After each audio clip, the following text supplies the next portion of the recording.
Buenas tardes, gracias a todos por venir. Vamos a presenciar el primer panel de la tarde del Festival Filba Internacional en el Museo Malva. El panel de hoy se llama Jugar en Primera y participan María Sonia Christoph, Jeremías Gamboa y Chris Kraus con la moderación de Alberto Giordano. ¿Quién dice yo en los textos contemporáneos? La propia experiencia y la memoria componen la materia prima de lo narrable. Autobiografías y narrativas del yo como momentos particulares en los que se construye el escritor en el texto. Tres autores dialogan sobre los distintos modos del ego en las escrituras contemporáneas. Filba quiere agradecer a los sponsors que apoyan el festival y en particular en esta charla a la Embajada de Estados Unidos y a la editorial Penguin Random House que nos han permitido contar con la presencia de Chris Kraus y Jeremías Gamboa. Bueno, buenas tardes. Vamos a comenzar con el panel. Muchas gracias por la presencia de ustedes. Y bueno, en particular yo quiero agradecerle a los organizadores del festival que me hayan convocado para la coordinación de este panel, porque me dio la ocasión de profundizar mi conocimiento de la obra de María Sonia Christoph, a quien ya venía leyendo desde hace tiempo, y conocer dos obras que no conocía hasta hace un par de meses, la de Jeremías y la de Chris. Siempre conocer nuevas obras es como entrever la posibilidad de otros mundos, de mundos diferentes, y eso siempre se agradece, ¿no? Tener esa ocasión. Voy a presentar a los panelistas de esta tarde. Bueno, María Sonia Christoph es autora, su última novela, publicada recientemente, es Inclúyanme afuera.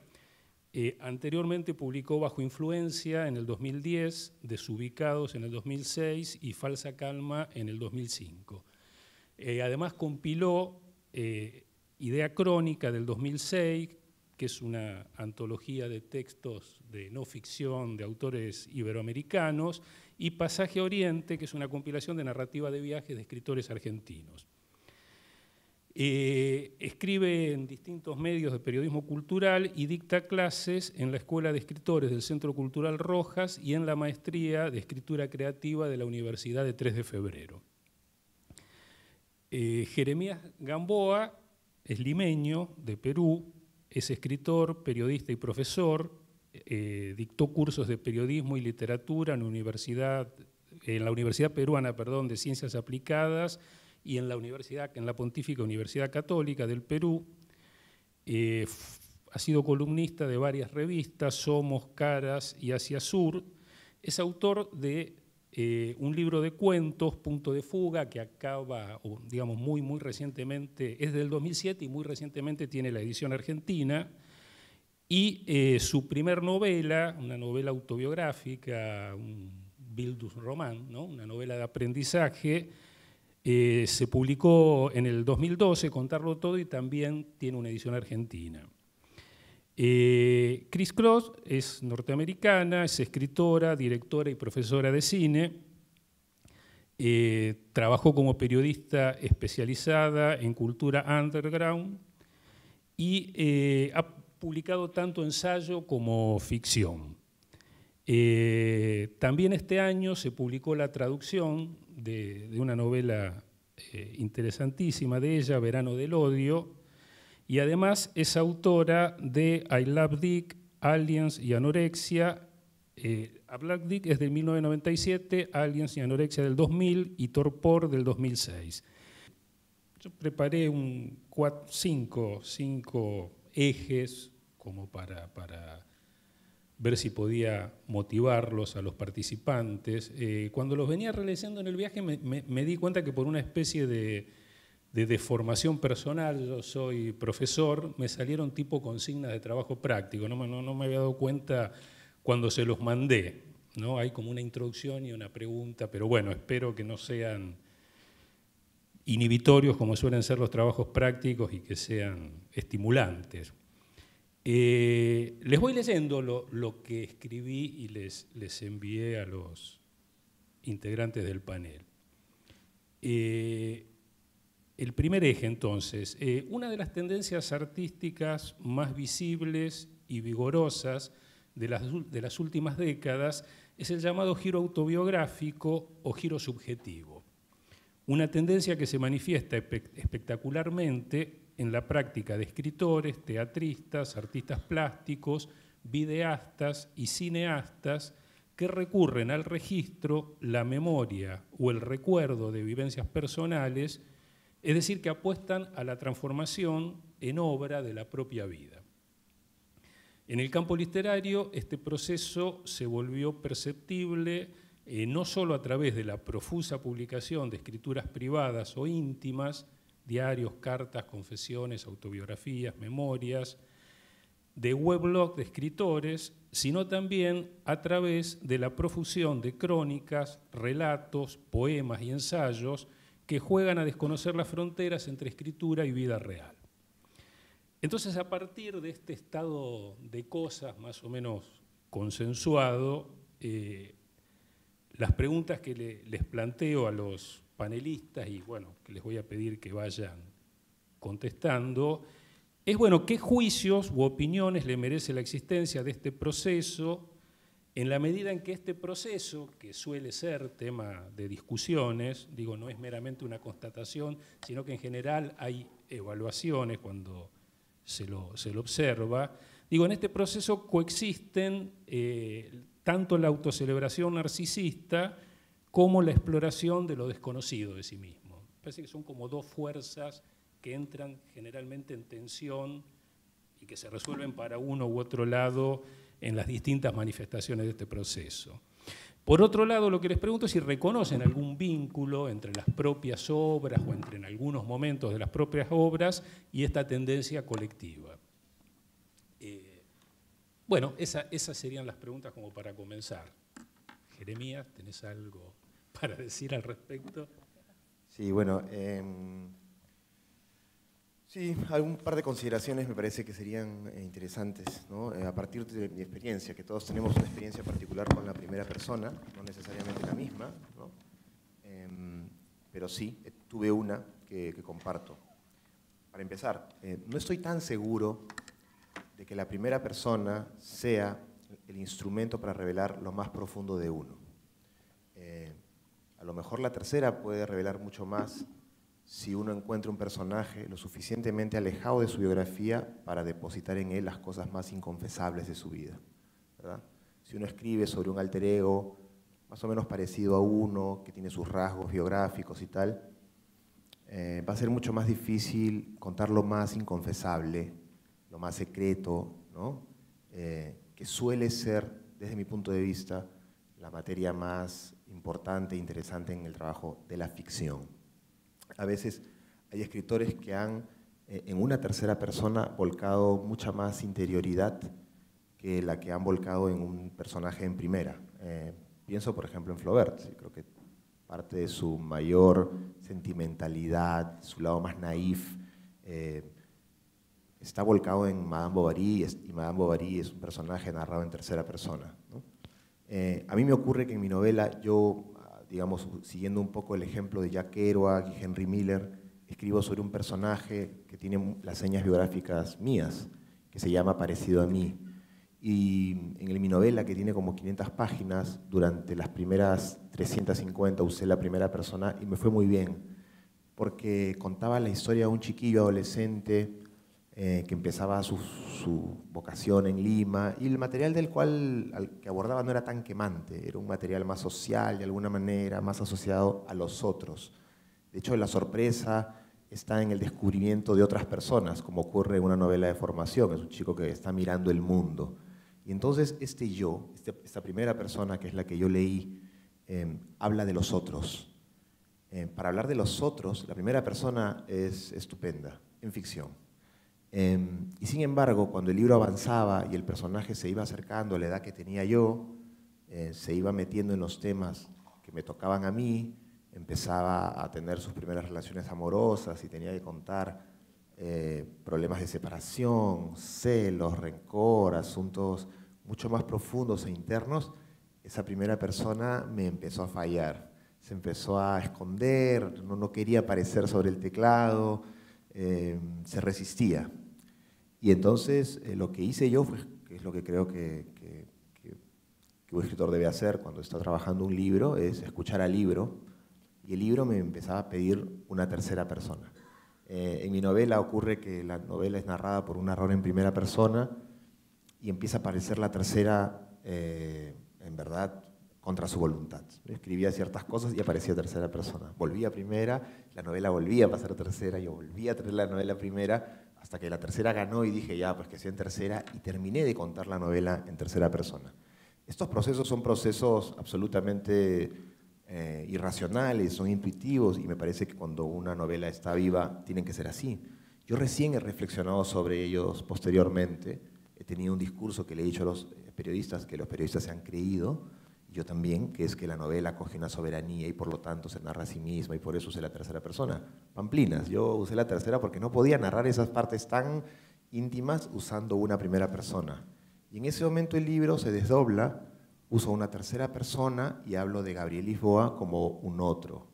En ese momento yo encontré en mi experiencia que la tercera persona puede ser mucho más reveladora de asuntos mucho más internos que la primera, en ficción. Creo que en no ficción el uso de primera persona es muy difícil de evitar, ¿verdad?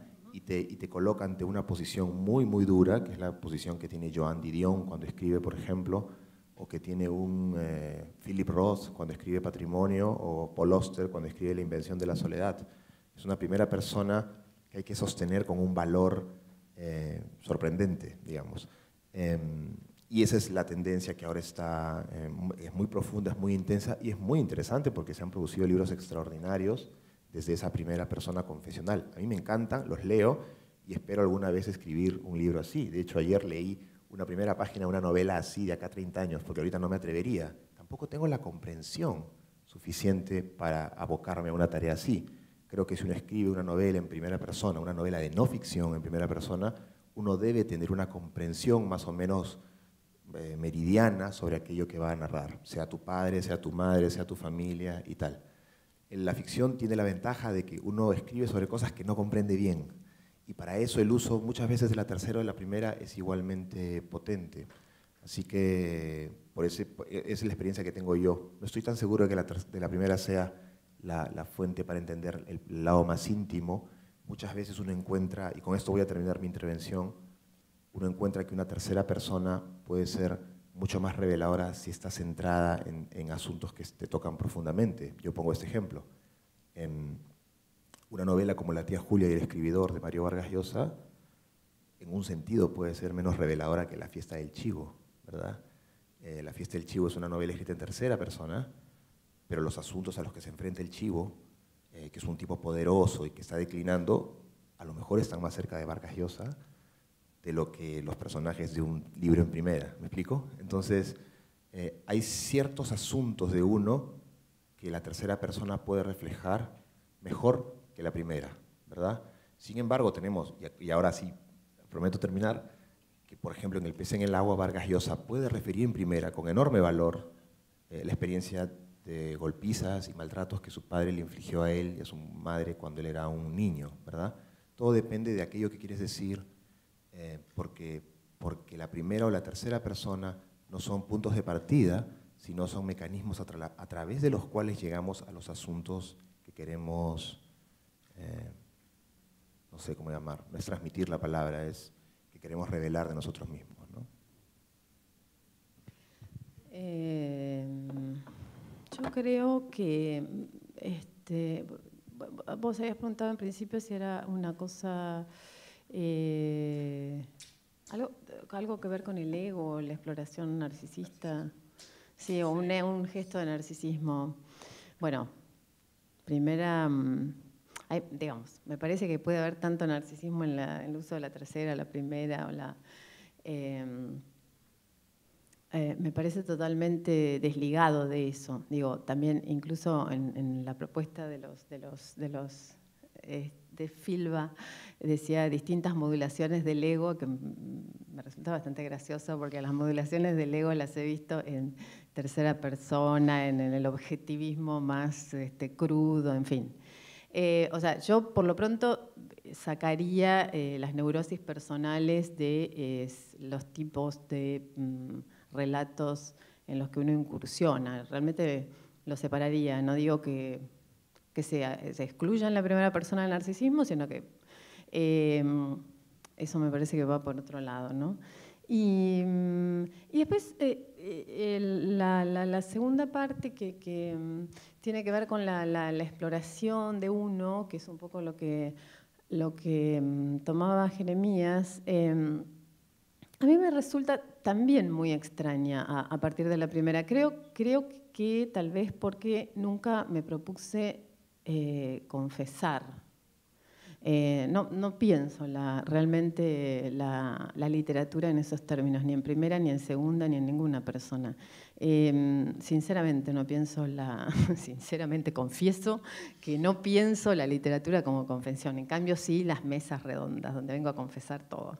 Bueno, entonces digo, no, a mí en todo caso me parece, digamos, yo a pesar de eso uso la mayor parte de las cosas que escribo están en primera, pero lo que yo encuentro es que la primera persona a mí me resulta una entrada perfecta al tono en el que yo quiero narrar. Y si hay algo que realmente me obsesiona y me importa y me interesa y por donde me parece que pasa la literatura en general es por el encuentro con ese tono, ¿no? Entonces, de hecho, todas las primeras personas en la narrativa mía son por lo menos bifrontes. O sea, es siempre una primera persona.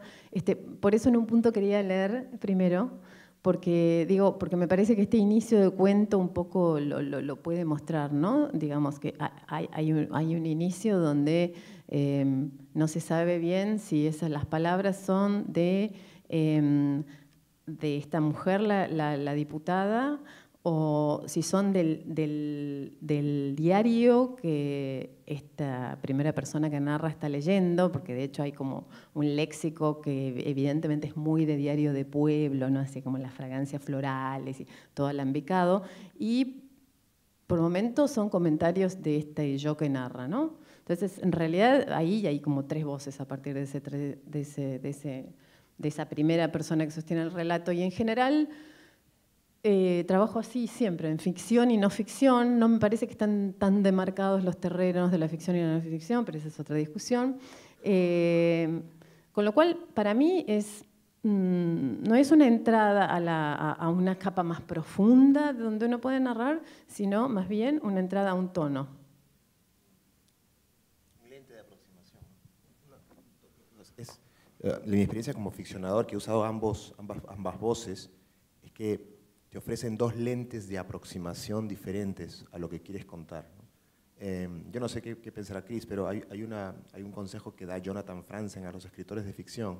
Les dice, no uses primera persona, usa tercera, siempre. Dice, y solo cuando la tercera no funciona, entonces pasa a primera. Bueno, él es bastante radical, pero es interesante porque me parece que sí, una primera o una tercera te ofrecen diferentes posibilidades de abordaje del universo que quieres contar. Una primera te coloca en la mente y en la posibilidad de las preguntas de por qué el narrador narra, ¿verdad? ¿Qué intenciones tiene el narrador de contarme esta historia? ¿Siendo suya o siendo de otro? Porque eso es lo que hay en el texto, una modulación. Una primera se porta como tercera muchas veces, ¿verdad? Y una tercera lo que te da es otro tipo de aproximación, ¿verdad? Tú decías una cosa que me parece muy interesante, que es que a ti no te gusta confesar, ¿no? A ningún ficcionador creo que le gusta confesar, por eso escribimos ficción, porque confesar es esta cosa tan difícil, de estos ejemplos que decía yo, que es usar la primera y decir yo, Jeremías Gamboa, mi padre, eso te pone en un lugar que es como muy, muy complicado. La ficción te permite precisamente escaparte a revelar, no sé. Sí, es verdad, pero de pronto vos también decías que en un momento de tu propia novela habías llegado, como si dijeras, a momentos o a encuentros con la experiencia, que sí, eran experiencias tuyas, por lo menos es lo que yo escuché, y que es decir, eso es lo que yo llamo confesión, ¿no? Es decir, estoy contando mi propia vida, es lo que creo entender, y entonces hay una cosa de mi propia vida que me resulta compleja. Entonces, digo, yo nunca abordé... Pasas a una tercera Nunca me propuse contar una cosa de mi propia vida. Claro. A pesar de que uso la primera persona. Obviamente mi propia vida aparece en todo lo que escribo, pero no tengo, ahora voy a contar ese momento en el cual viví tal situación traumática y la única vez que lo hice me acuerdo que fue a partir de un encuentro en Rosario que fue interesantísimo, al final terminó siendo un texto de ensayo. Lo llevé tan a una cosa más de, bueno, discutir un tema a partir de esa cosa, de una experiencia autobiográfica, pero no tengo como núcleos donde diga, bueno, ahora voy a contar. Me parece que la propia vida evidentemente aparece en lo que uno escribe, pero de modo mucho más indiscernibles, ¿no? No, bueno, a tal edad o tal suceso, tal vez porque nunca me lo propuse, evidentemente, bueno, es como vos decís, o muchas... creo que ahí habría que bifurcar un poco si estamos hablando de autobiografía o ficción en primera, ¿no? Creo que claro, sí, la pregunta apuntaba más a un uso de la primera ligado a un registro autobiográfico, ¿no? Sí. Ya sea que interviniese o no la ficción, no a la primera en general, digamos, sino a la primera cuando, yo decía, compromete o el registro o la rememoración o el recuerdo de la propia vida, ¿no? Esta idea de un giro autobiográfico, un giro subjetivo, estaría más ligado a eso, ¿no? Como que acota un poco más la problemática, ¿no? Incluso esta idea de la transformación de la propia vida en obra, ¿no? Una especie de dandismo contemporáneo. Sí. Está un poco ligado a la próxima pregunta, pero bueno, a ver la intervención de Cris primero. Yeah. Thanks. I agree with you both that the conflation of the first person with narcissism, it's a really false argument because people can write in the third person. The character is obviously a cipher for the writer, and the other characters are ciphers for the writer's friends and enemies and acquaintances. And that kind of third person text can be far more narcissistic than anything written in the first person. And moreover, not every text written in the first person, I mean, it's a tricky thing. It's personal, but it's not personal. In a sense, the more personal it is, the less personal it is. Semiotext is now publishing translations of the French writer Pierre Guillotot. Is Guillotot known in this country? Maybe I'm pronouncing him in a way you're not familiar with. Very, very well-known French writer, Pierre Guillotot. He was a much more experimental writer in the 70s and 80s, and he has written a more autofiction in the last decade. And the one that we're publishing now is about his 15th year. Okay, his 15th year. I mean, it's his 15th year, but it's about the 15th year in a life. I mean, it's just so infinitely relatable to that kind of moment of adolescence. And the French writer Nathalie Sarraute, her book Childhood, I mean, yes, it's Nathalie Sarraute's childhood, but it's the state of childhood. It's a much more kind of existential, kind of universal state that she's describing. And so the first person is very, very conducive to a microscopic examination of internal psychic states. However, as a writer, this was not my own experience, I've got to say.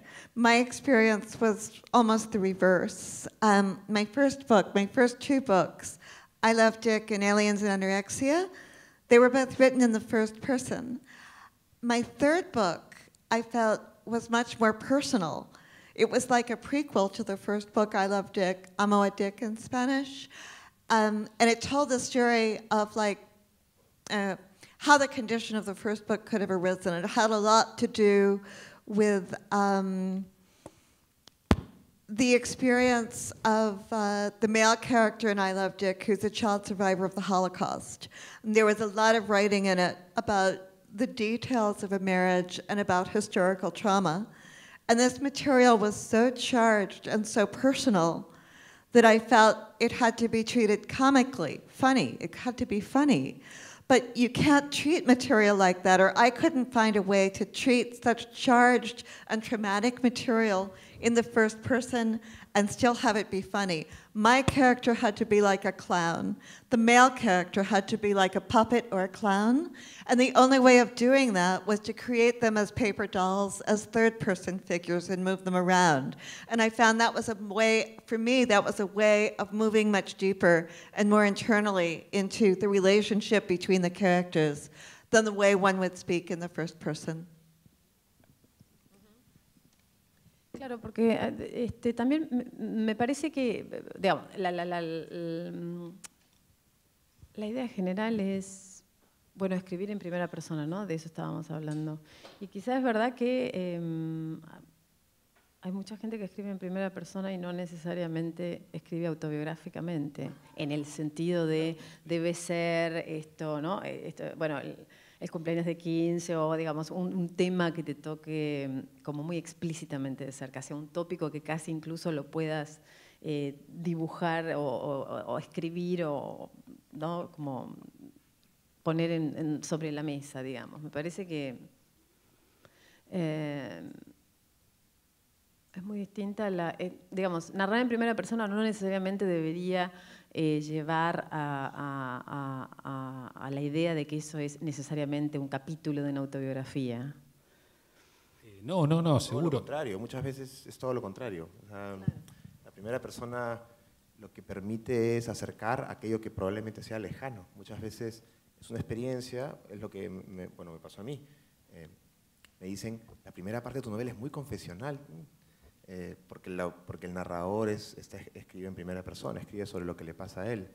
Pero ese material, como yo decía, que es una cosa de mecanismos de enunciación, de usar primera o tercera, y el tipo de la carga del material, de su valor y de la posibilidad de abordarlo, muchas veces creas el efecto contrario.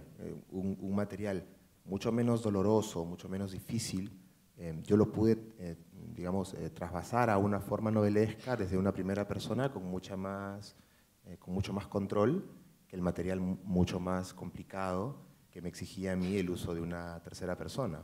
Una persona, y sin embargo yo encuentro que en la tercera persona de mi libro y de muchos libros de escritores hay asuntos más personales, mucho más difíciles que en el uso de una primera, ¿no? Entonces, es lo que decía Cris, ¿verdad? Sobre el uso de la persona y de lo que está en ti, ¿no? Sí, eso está. Hay un textito de Coetzee que se llama Truth in Autobiography, que es, vos lo debes conocer, en el que más o menos propone esto, ¿no? O sea, cuanto más cerca del elemento autobiográfico estoy, más lejos o más a la tercera me voy. De hecho, su verano, digamos, el tercer capítulo de su autobiografía está hecho no solo en tercera, sino como una especie de entrevista que otros hacen. Digo, o sea, ya es una manera de alejarse cada vez más y más. Ahí sí, porque hay una cosa, él está planteando esa saga como una autobiografía, y me parece un interesante registro. Es una cosa que en ficción, los autores de ficción entendemos como distancia, ¿no? Incluso ocurren movimientos a otras personas en función de lo verosímil que es un material, ¿no? De lo traducible que es a una forma ficcional. Yo recuerdo cuando era muy chiquillo y leía Madame Bovary por primera vez, hay una escena que recordarán algunas personas que han leído la novela, en la que Emma Bovary recibe la carta, en la que Rodolphe la termina, ¿no? Es una escena que hubiera acercado a Flaubert al folletín. Era una escena que exigía de él revelar cosas demasiado tan sensibles o sensitivas que podrían llegar a no ser verosímiles.